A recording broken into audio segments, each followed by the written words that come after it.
हमारे खाकचौक वाले महाराज जी गुरुदेव पहाड़ी बाबा महाराज कहते थे इतने काम अपने हाथ से करना चाहिए। कौन कौन काम? पुरानी कहावत है। कौन कौन काम?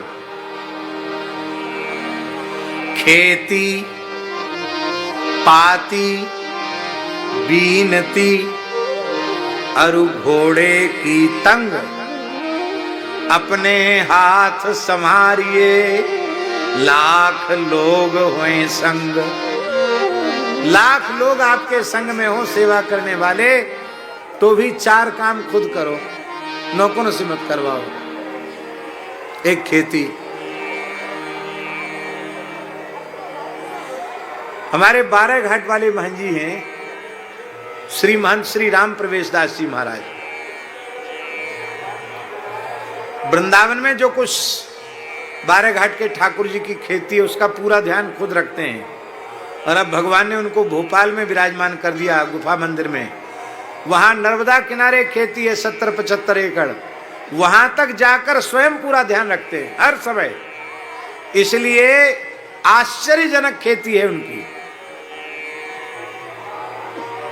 कोई न मिले खुद ट्रैक्टर चला दें, कोई न मिले तो खुद सब काम में लग जाएं। आश्रम के लोगों को खड़ा करके जब महंत ही लगा हुआ है तो सब लगेंगे, शर्म के मारे लगना पड़ेगा। इसलिए कच्चा आदमी वहां नहीं रह सकता, तो पूरा परिश्रमी हो वही रह पाएगा। खेती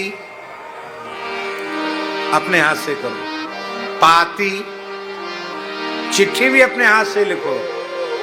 दूसरे से कहो हमारे तरफ से चिट्ठी लिख देना, पता नहीं क्या लिख दे, और फिर आपका हस्ताक्षर करा ले तो लिखी किसकी मानी जाएगी? आपकी लिखी मानी जाएगी। अपने हाथ से चिट्ठी लिखो।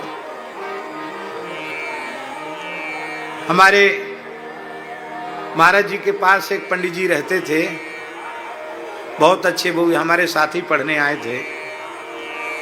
उनको किसी ने नाम निकाल दिया भोंदू पंडित जी। क्या नाम? बच्चों में नाम निकाल देते हैं ना, तो नाम निकाल दिया भोंदू पंडित जी।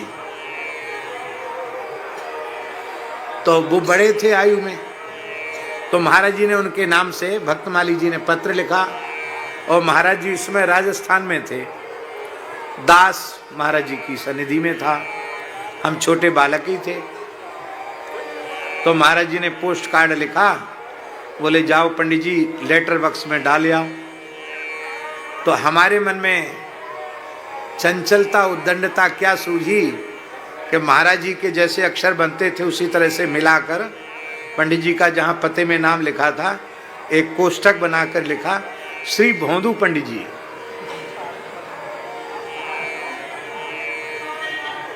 और हमने डिब्बा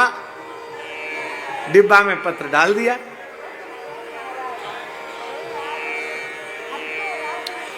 अब वो पत्र तो पोस्ट कार्ड था, वो जैसे ही पहुंचा तो यही माना गया कि महाराज जी ने भोंदू पंडित जी कह दिया। अब सब उनको चढ़ाने लगे, वाह अब तो महाराज जी ने भी भोंदू पंडित जी कह दिया। भोंदू पंडित जी लोग कहने लगे। हमने उसको गंभीरता से नहीं लिया, कैसा हो जाएगा। हम महाराज जी के साथ लौट के आए।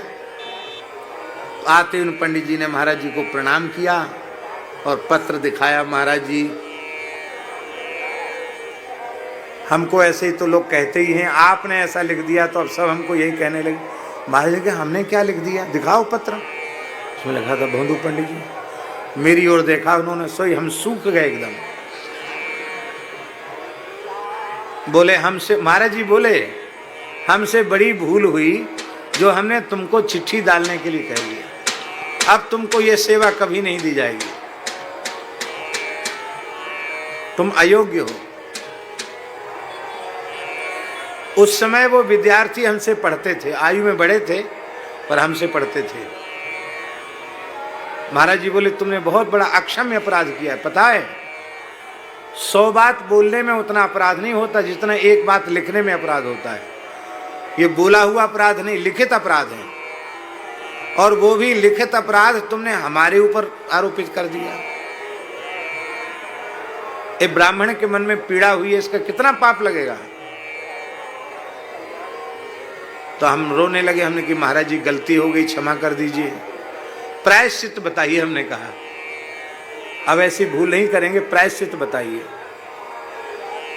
बोले मेरे सामने इनके चरणों को पकड़ के साष्टांग प्रणाम करो, ये कह देंगे क्षमा है तो क्षमा है, नहीं तो तुम्हारी क्षमा नहीं अपराध, तुम्हारा अपराध क्षमा के योग्य नहीं है। पढ़ाने वाले को थोड़ा मन में ये तो होता ही है कि हमारे विद्यार्थी बड़े हुए तो क्या हुए, पर हमने महाराज जी के सामने दंडवत प्रणाम किया उनको, पंडित जी क्षमा कर दो। बोले हाँ ठीक है कोई बात नहीं, क्षमा हो गया। लेकिन उसके बाद महाराज जी कहते राम सेवक दास जी लो पत्र डालिया ना बक्से में, इनको नहीं देंगे। उसके बाद भी कहते इनको नहीं देंगे, ये कुछ न कुछ पंडिताई दिखा देंगे उसमें। इसलिए खेती पाती और बीनती, हमारी प्रार्थना उनके पास जाकर कर देना ये नहीं, आप खुद जाकर प्रार्थना करो। आप तो प्रार्थना के लिए वो चुगली कर दे तब क्या करोगे। और अरु घोड़े को तंग, घोड़े की जीन नौकर ने कस दी है, पर नौकर को सवारी थोड़ी करनी, सवारी तो तुमको करनी है। इसलिए घोड़ी की जीन को ठीक ठाक कस, फिर कसो एक बार, देख लो कि इधर उधर तो नहीं खिसक जाएगी, नहीं तो सिर के बल गिरोगे। ये 4 काम अपने हाथ करने चाहिए।